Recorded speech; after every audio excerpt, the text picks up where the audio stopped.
And welcome everybody to an episode of Fins Nation. I know it's been a long time since we've had any kind of Fins Nation anything, but however, we're going to be retooling the show. So this is going to be Pulse of Fins Nation is still going to be weekly on Tuesdays at 7:30 on the Five Reasons Sports Network but nothing will be changing with that. Fins Nation, on the other hand, I am going to be doing some retooling. This is going to be the show where I have guests on that are not part of the Five Reasons Sports Network. These are going to be people that I want to bring on to bring a new voice to the table so that way we can discuss topics and try to get some more varied perspectives in here. So, to that end, I've invited a very good friend of mine who is, I've worked with him on Fin Maniacs. He's done some incredible work on his own ever since then. One Jason Sarney, now of DolphinsTalk.com, and also USA Today DolphinsWire. Mr. Sarney, how are you, sir? Hey, Lewis, thanks so much for having me. It's great speaking Dolphins football with you. I hope all is well on your end, sir. Yeah, everything's doing well. I'm looking at this Miami Dolphins team right now. I was a little concerned. I was one of those that were very upset with Chris Grier letting Christian Wilkins walk. I don't know. You were probably on the same boat as me, Jason. I was willing to whatever Christian Wilkins wanted last season before the season started. I was going to be like, give it to him, extend him now. We need him. And Dolphins bet on him not performing up to task, and he absolutely blew everybody out of the water. And I'm just here feeling like, yeah, I was justified in my thoughts, but at the same time, you ended up letting him get priced out of our range. But that's a topic for another discussion. What I want to talk about with you today, sir, is I want to talk about the offseason, how everything has gone, where we're at right now with the Miami Dolphins, and our overall thoughts on Chris Grier, because I know that you're more pro Grier than anti Grier, but I seem to have started a little bit of a firestorm on the Twitter streets with my comment saying that I personally feel like this is just me. I feel like Chris Grier has done a marvelous job of navigating this offseason, considering what he had to work with, what he was forced to have to do, all these situations. Now, we'll get into that. But before that, really quick, just want to go ahead and mention that, as always, this show is brought to you by our good friends over at prizepicks.com. PrizePicks.com is a revolutionary fantasy platform where you can now pick up to 6 different players across professional sports leagues, whether that's the NFL, the NBA, the MLB, one of each. It's up to you to decide. Just choose whether your chosen player will get more or less than their projected stat. They give you free squares, special Taco Tuesday promos, Flex Friday specials where you can get your money back if you lose or multiply the amount of money you can normally win. With offers like that, it's hard to justify not signing up if you have it available in your area. Just use the promo code FIVE, that's FIVE, and they will match up to $100 on your initial deposit when you sign up. Now, for those of you who are living in South Florida, do not worry. Prize Picks is still working on a new game that you'll be able to play so you can still get in your daily fantasy simplified. So once again, use the promo code FIVE, FIVE. Go to prizepicks.com if you're outside South Florida, and they will match up to $100 on your deposit when they sign up. All right.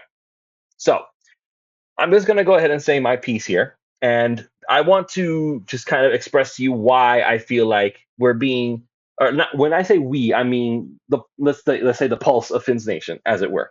They're being extremely difficult and extremely hard on Chris Grier right now.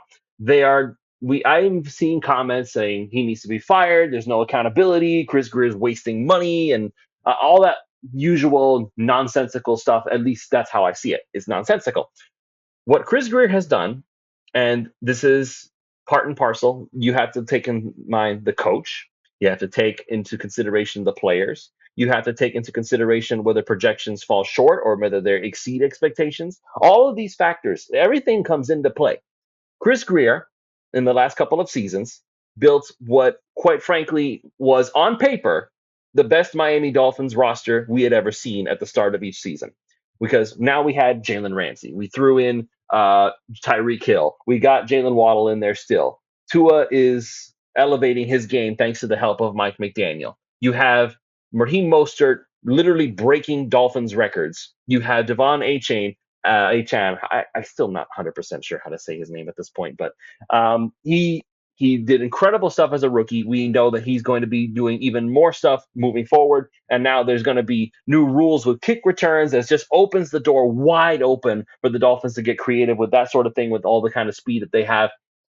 They built a roster that for the past couple of seasons you would think would do more than what they did. I get that. You would think that with all this talent they had, they'd be able to at least win a playoff game. Unfortunately, that's not how it went. I personally feel like that has more to do with the overall health of the team than anything else. And I get that nobody likes the whole, oh, health is an excuse. You should be able to win regardless.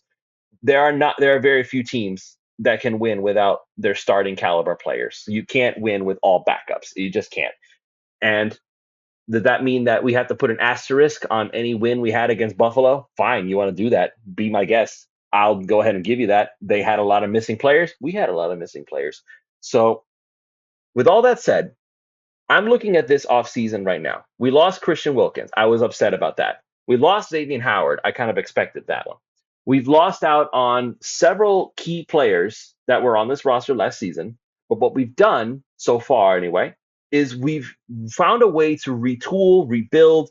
They are younger players, less. There's the players that we are bringing onto the roster are not necessarily the highest ceiling, but they are solid contributors.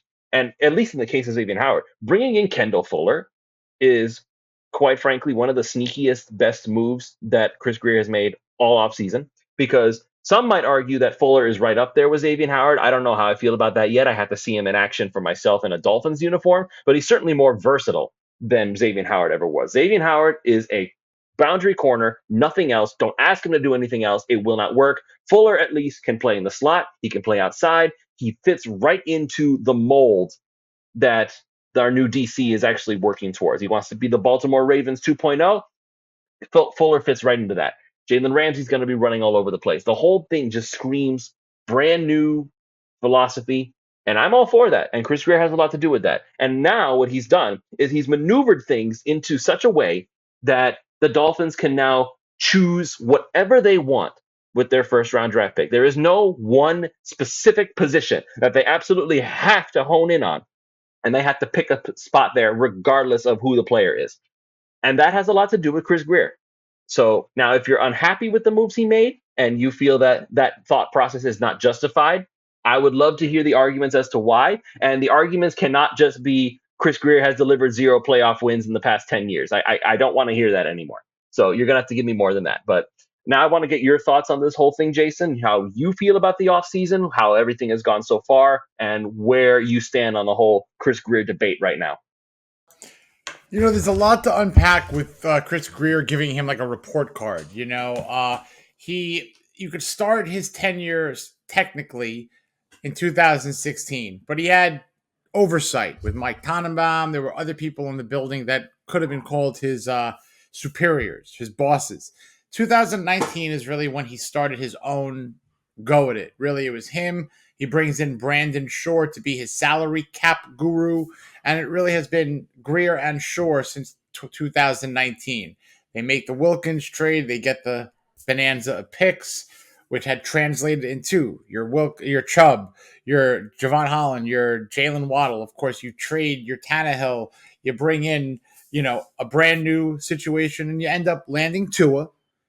That draft, you bring in a couple of offensive linemen. You keep one, you send one out in Robert Hunt when he signed with Carolina. So I feel like Chris Grier is saying to himself, look, I drafted Christian Wilkins. He bet on himself and he won. Good. Let him get his money somewhere else. I'll find someone else. I drafted Andrew Van Ginkel in the 5th. I can't pay him as much as someone else wants to pay him. Let him go. I'll draft someone else. So I think that he is very confident with his ability to pick players.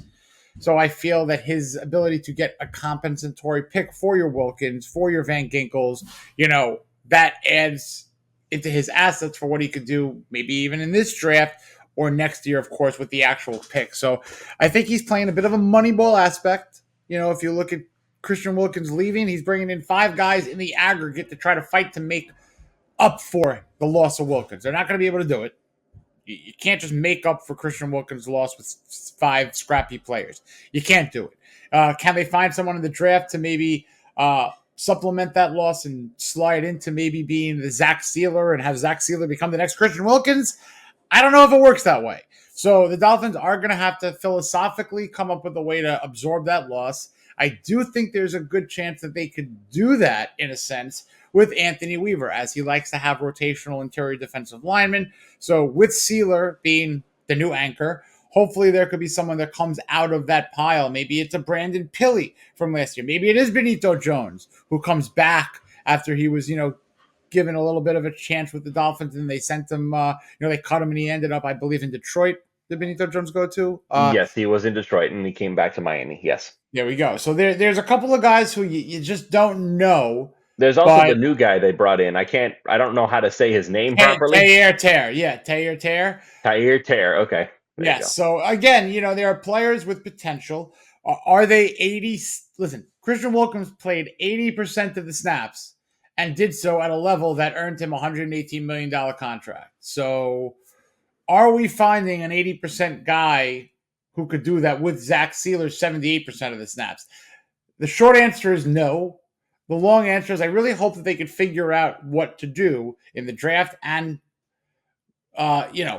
you can't keep all these guys who they sign right now. A couple of them are going to get cut, So I hope they just figure out the rotation and they end up with a decent, in aggregate group with Sealer that they still have. I'll give them a top 15 rush defense. They got to be in the top tier. For me to not get massively upset, they were 7th last year with Wilkins being, let's call him the anchor of the rush defense, 7th overall. He was the only defensive lineman in that, huge money tier, like all the guys that make the big, big, big bucks in his class, the Quinnen Williams, the Dexter Lawrence, the Ed Olivers. Wilkins was the only one who was in a top-tiered rush defense, along with his top 4 sack, quarterback hits, pressures, and all those other fun tackle for loss stats within that group. So there's a lot more to Christian Wilkins than just getting a sack. I always kind of get a little annoyed by when people say, well, he only got 9 sacks. He didn't get double-digit sacks. Only 9. Only 9? What we really don't understand, and this is a credit to Zach Sealer, too. There's no other human in history for the Miami Dolphins who played interior defensive line to get double-digit sacks. It's only been Zach Sealer. So the fact that Christian Wilkins is second in that, to me, just tells me how great of a duo they were. As much as it pains me to say, it's a were. It's not an is. And you got 19 sacks that they had between themselves. You're not getting 19 sacks with 2 individuals on the interior line for the Miami Dolphins in 2024. If I'm wrong, I'll sign over my season tickets to you. If 2 guys in the interior of the defensive line and Louis Sung get 19 sacks, tell 5 reasons, we could do a fun little contest here. I mean, I'll let Ethan know, but I agree with you on that front. Like, the defensive line is going to be lessened, and not only just because of the loss of Christian Wilkins. Right now, we've got a little bit of a pickle here with our pass rush. We've got Shaq Barrett. Okay, great, fine. That's not going to be enough to be able to hold it over. Now, we're hearing reports that Jalen Phillips and Bradley Chubb might, keyword being might, be ready for week 1. I am not going to hold my breath on that yet. I would love to see Jalen Phillips out there week 1 because that would put a whole lot of pressure off of the pass rush. But right now, if you look at the Miami Dolphins roster, you're looking for people who can rush the passer. Right now, you have, aside from Shaq Barrett, let's try to go down the list here real quick. You could try to have Jordan Brooks blitz. That's one option. Cameron Good's not going to be available. He had his injury really late in the season. I guess Zeke Vandenberg, maybe. I don't know. Because right now it's looking really, really weak with what is available on that defensive front. So they need to get somebody else out there. Maybe they can bring back Melvin Ingram to hold down the fort for a couple of weeks. I don't know. He needs to play. If they do that, he needs to be in training camp. He really does, because we brought him back late in the season last year, and he was not nearly as effective as he was the year before because he didn't have a full training camp. He was just kind of out there floating in the ether. He looked, for lack of a better term, he looked old. He looked slow. You need to be able to train. I'm sure Melvin Ingram still has a few games left in him, but I don't know if I'm willing to bring him on after the fact. If he's going to sign, he needs to be in training camp. So, and go ahead. No, I agree with you. I think a guy like a Melvin Ingram's got the bat phone next to him. He might not make it in, the summer into training camp or, week 1, but you never know. A guy like that could be a guy you call later in the season. But yes, they did lose an awful lot on their edge pass rush. So yeah, but that's what I'm saying though. That's what I'm saying though, Jason. If I'm going to bring in Melvin Ingram, he better be in training camp because he needs the offseason work. That's what I was saying. He came in at like what, week 11 last year, and he just like, this isn't the Melvin Ingram that I saw at the beginning of the year last time. Like I there was hear a you there. distinct difference.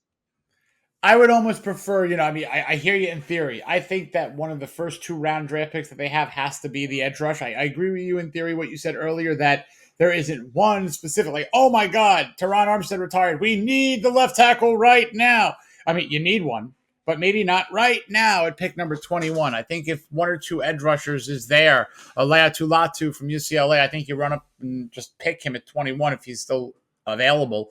So they would help. That would help. I would go that route immediately over, a veteran scrap heap, and hopefully your Shaq Barrett is that Band-Aid that maybe he becomes the Shaq Barrett of a couple of years ago in the first 2 months of the season, and then once your younger cats who get healthy and Chubb and Phillips come back, Shaq kind of goes into that rotation. Well, Latu is kind of, let's let these guys come back and eat. We set the table for them, and now we're going to get back into this rotation. So I agree in theory. They definitely need someone new and fresh and ready to roll. But I'm hoping it's someone very fresh and top 55 pick fresh. Well, in Shaq Barrett's defense, he was in mourning, so that kind of threw off his game a little bit. So he should be, hopefully he's back in the groove. Now, with that said, because the thing about that I'm looking at is that I agree with you. They need an edge rusher there somewhere. This is just me. I am leaning towards either an offensive lineman, and it needs to be somebody that is going to be playing guard. I'm not looking. I don't know how you feel about this, Jason, but I feel like there's something there with Keon Smith. I'm not looking to get a left tackle, move him to left guard, and then shove the new guy into left tackle once Armstead retires. I want to see what Keon Smith can do. I really, really do, because after Kendall Lamb went down and Teron Armstead was still not there, Keon Smith had to come in, and he was not playing against third string players. He was playing against starters, and he put, for as little tape as there was, it was solid, solid tape.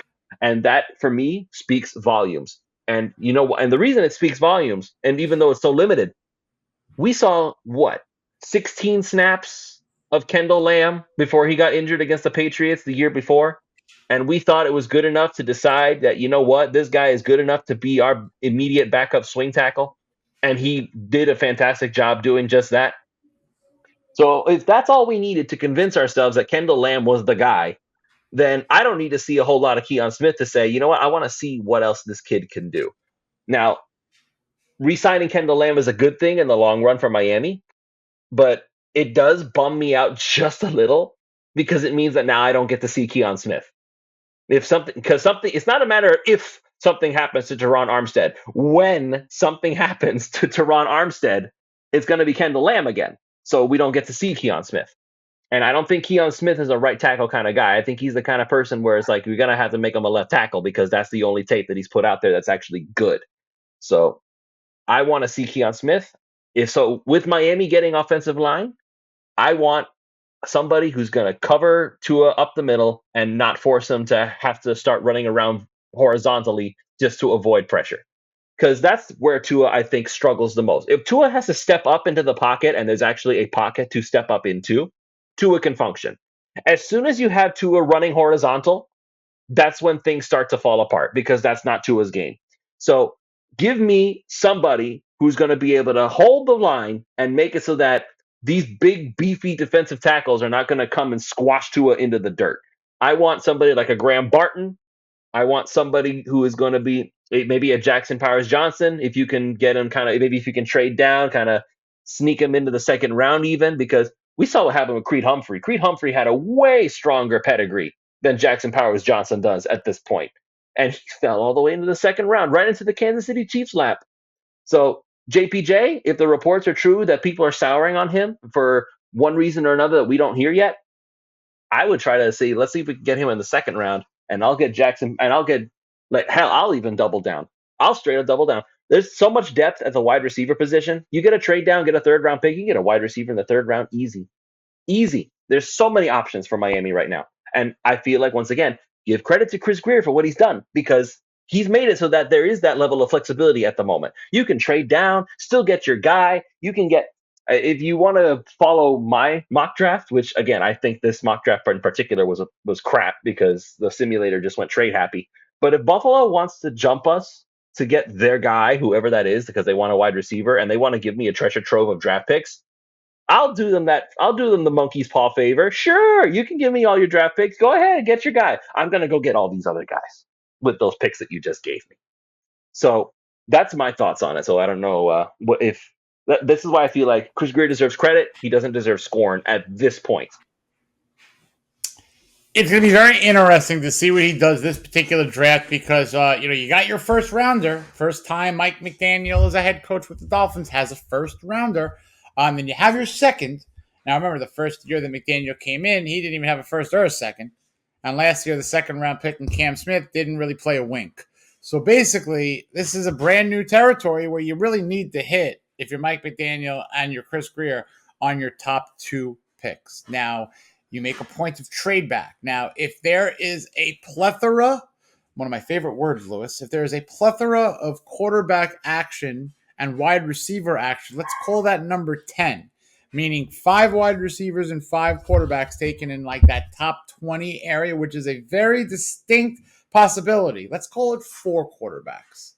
That's great news for the Dolphins because it pushes back all those other guys that you might want, even in the second round or the late first, where you could consider someone calling up to maybe make that 5th quarterback the 21st overall pick if you're Arizona, if you're Tampa Bay, if you're someone who wants to move up a little bit to get the guy that could be the guy in a year or so, but that's your guy that you control. Remember, that first round, it holds a 5th year and a 21st overall pick. If a Knicks or if a JJ or if a Penix is there, it's not for Miami.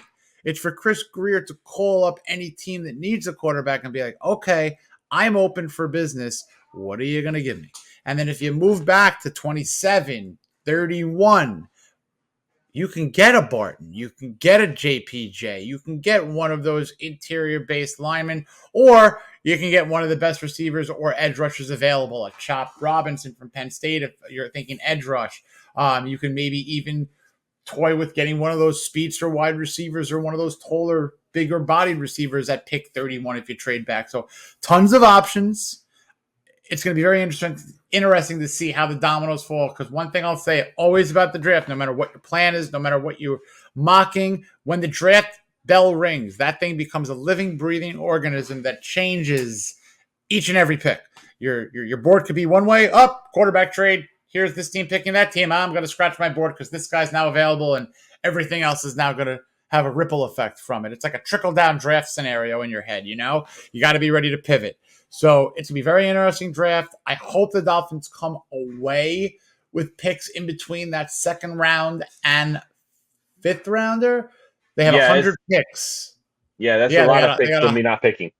Now, here's where Chris Grier, to me, could really make some money in my mind or really make people say, aha. I'm not exactly sure if you could use those compensatory 3rd rounders as draft capital. But but they have to actually be in your draft chest. You can't. That's the thing. I've been hearing people say that, we'll just use those compensatory draft picks as capital. You can't use them until you're gifted them. In theory, right? You're not going to use them, but knowing that they're in the hopper, that 3rd that you have as your actual 3rd, Chris Grier could trade that to get into the second round this year with something. But Miami doesn't have a 3rd. They forfeited that for next year, for 2025. Oh, no, I'm talking about this year. This year, correct. I'm saying if they want to get back into the 3rd this year. Oh, get into the 3rd. Okay. Yeah. I'm saying, no, they're out of the 3rd. Compensatory picks for this year's gone. We're talking about 2025. Gotcha. Knowing that in 2025, they're going to have 3 picks in the 3rd round, they could trade their already owned pick. That is like the Miami Dolphins 3rd round pick before all this compensatory nonsense. They can say, you know what? I see a guy at 42. I already own 55. I'm going to trade, one of those 6 and next year's 3rd, whatever, to get that pick. Or you know what I'm saying? There could be a lot of action with one of those 2025 day 1 or day 2 picks that they already own, knowing that they have a couple of picks that are gifted to them from letting some of these free agents walk. So they don't have a lot of capital in terms of players to trade. So maybe they move back on the 2nd if they hit on their 1st rounder, Lewis. If they really hit like an awesome player, maybe it is through that trade. But to me, you got to come away with one player in between 55 to 158, some way, shape, or form. Too much talent in this draft to wait 100 names to be called, 103 names to be called, so on and so forth. Yeah. So that's why it becomes a question. If there's one thing that Chris Grier loves to do, it's wheel and deal. Oh, yeah. I don't think there's any GM in football that trades as often as Chris Grier does. And not only just trade for big things. That's kind of been the reputation that he's gotten as of late. And not a lot of GMs are good at doing that, because you can't just trade for Jalen Ramsey. You can't just trade for Tyreek Hill. These are things that you have to really be in the know of what's going on in the background of other teams to be able to even pull that trigger. Nobody saw Tyreek Hill coming, and I do mean nobody saw that coming. When I was in the gym, I was working out. When I looked on the TV and I saw the news pop up, Miami Dolphins trade for Tyreek Hill, and I did a double take because I'm like, am I being punked? What do you mean they traded for Tyreek Hill? It was shocking. It was, I mean, look, for better or for worse, there have been times where you knew a trade was coming. You knew that the Dolphins were going to get Josh Rosen in the 2019 draft and trade with the Cardinals. You just knew that was coming. That didn't work out. That kind of segues me to my only real beef on Chris Grier. I think he has done well overall in draft picks. Clearly, he's made some very good picks. Those players that he's let go have accumulated $200 and some odd million in free agent contracts elsewhere this past offseason. So other GMs value his picks and value his eye of talent.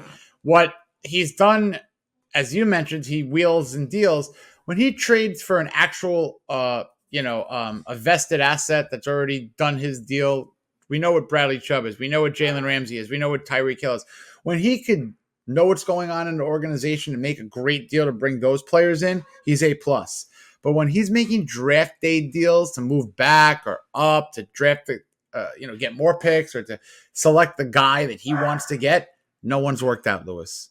No one. I mean, if you look at the trade back since 2019, trade backs have ended up in selections of Curtis Weaver, Malcolm Perry.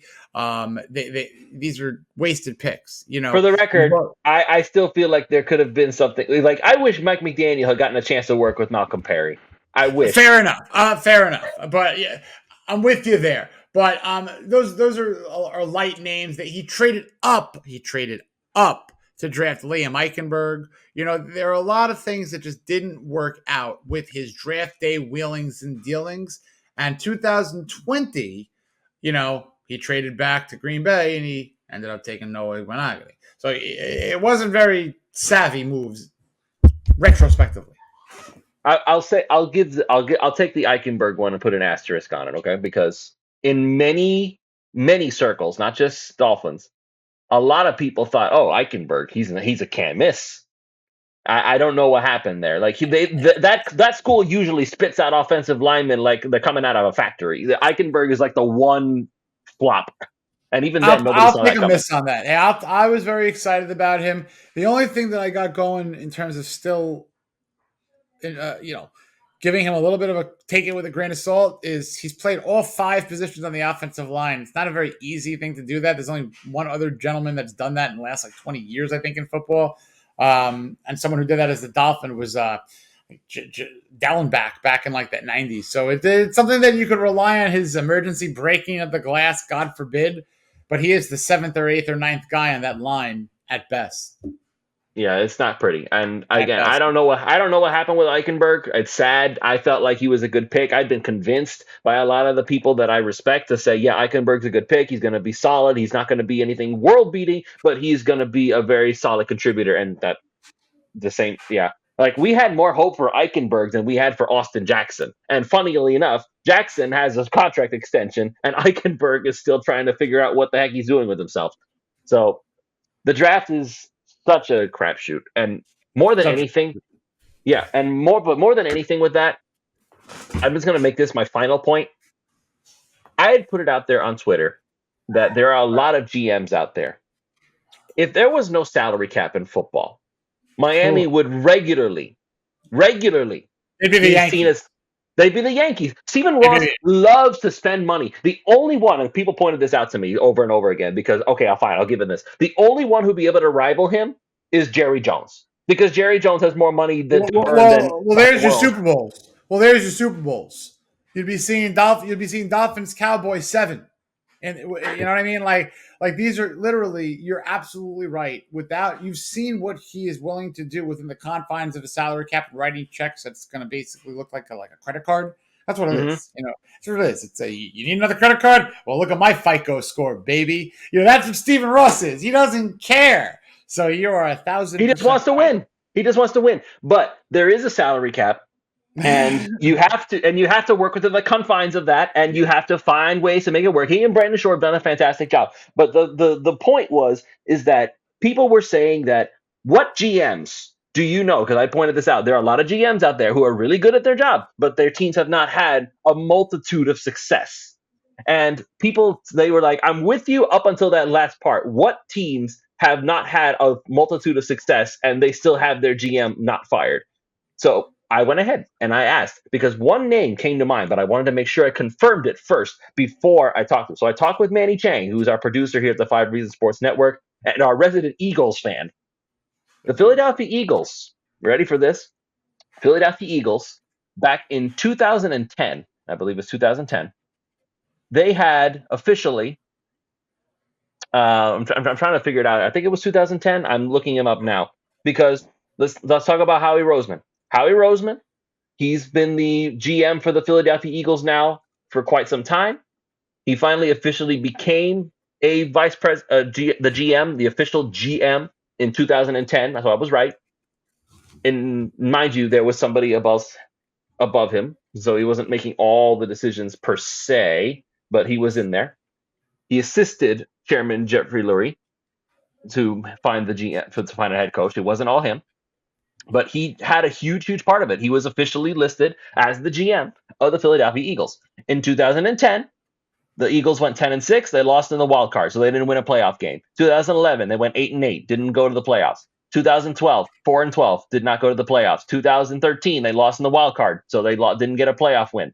2014, 10-6. 2015, 7-9. 2016, 7-9. They finally won the Super Bowl in 2017. So it took 7 years of Howie Roseman running the show to be able to say, we got something going here, finally. And then right after they won the Super Bowl, they went 9-7. They lost the divisional round, went 9-7, lost in the wild card, went 2020, 4-11 and a tie. That's not good. Then he gets back. Yep. And 2021, lost in the wild card, still no playoff wins. And finally, they lost the Super Bowl in 2022. So, sorry, Manny. And finally, in 2023, guess what? Lost in the wild card round. So again, no playoff wins. If Chris Grier, let's say Chris Grier has been the official GM without Tannenbaum in the way. You pointed out what? Maybe this is like his sixth year. This is going to his 6th year of just by himself. So this is his 6th year without somebody in his ear saying, you're going to do this because I said so. Mike Tannenbaum, my God. Right. So, and it took Howie Roseman of the Eagles 7 years to finally get to the Super Bowl. And after that, again, it's winning the Super Bowl is not easy. It's not something you can just do. Not a lot of teams have won Super Bowls. Not a lot of coaches have won Super Bowls. When you think about the multiple franchises, the 7 or 8, no, the 5 or 6 multiple franchises that have won multiple titles. You know what I mean? Mm-hmm. Maybe how many have won 2 or more? Like 6 teams, and then you look at the 4 or 5 or 6 winners. I mean, not a lot of teams win Super Bowls. Coaches, quarterback. It's not like, well, you didn't win a Super Bowl. Well, you know how hard it is to win a damn Super Bowl? I mean, if you're Patrick Mahomes, apparently it's just like a walk in the park, but that's a different Well, he's not human to begin with. There's not a lot of athletes. Certain athletes aren't human. Michael Jordan wasn't human. Wayne Gretzky, not human. Dan Marino, not human. He didn't win a Super Bowl because the rest of everything, we understand that. They were too human. Right, exactly. But there are certain athletes that just are unbelievable at what their craft is. And Patrick Mahomes is that, mixed with Andy Reid, mixed with, talk about ownership, pedigree, franchise. It's one of the best. First Super Bowl. But even then, I asked Manny, how do you feel about Howie Roseman? And he's like, no, I have faith in this guy. He's going to find a way to make a change, and he's going to do. Like, wow, you have faith in a guy who only got you 1 Super Bowl, and they haven't done much of anything ever since? Like, my God, Chris Grier does not get that. Chris Grier, like this is these past 2 years have been the most exciting the Miami Dolphins have been in decades. And we're looking at this guy like he's the devil himself. Like, what the heck, man? I don't get it. I'll say this about Greer. Again, I am pro Greer. I'm how pro Greer I am has dwindled a tad, but it rebounded a little bit with what he did after losing the free agents this offseason. I liked what he did in bringing in players. I'm looking forward to the draft, but they need to win a playoff game. They need to make some noise in the postseason for him to, I think, safely retain his job. However, I will say that at one point this year, there was a time, even with some injury, before all the other injuries, I think they were 9-3. When at one point, when you're 9-3, and you could look at your schedule and say, I can win 1 or 2 or 3 of these games and get number 1 or number 2. If you're saying this in close to December, the GM did his job. And then it's a luck or a crapshoot to stay healthy. So I can't blame Chris Grier really at all for this season. He set the table, as you mentioned, better than any other season really the Dolphins have seen in quite some time. Yeah. So that's all I'm saying as far as Chris Grier. I mean, he can only do so much. At that point, it becomes up to McDaniel. It's up to Tua.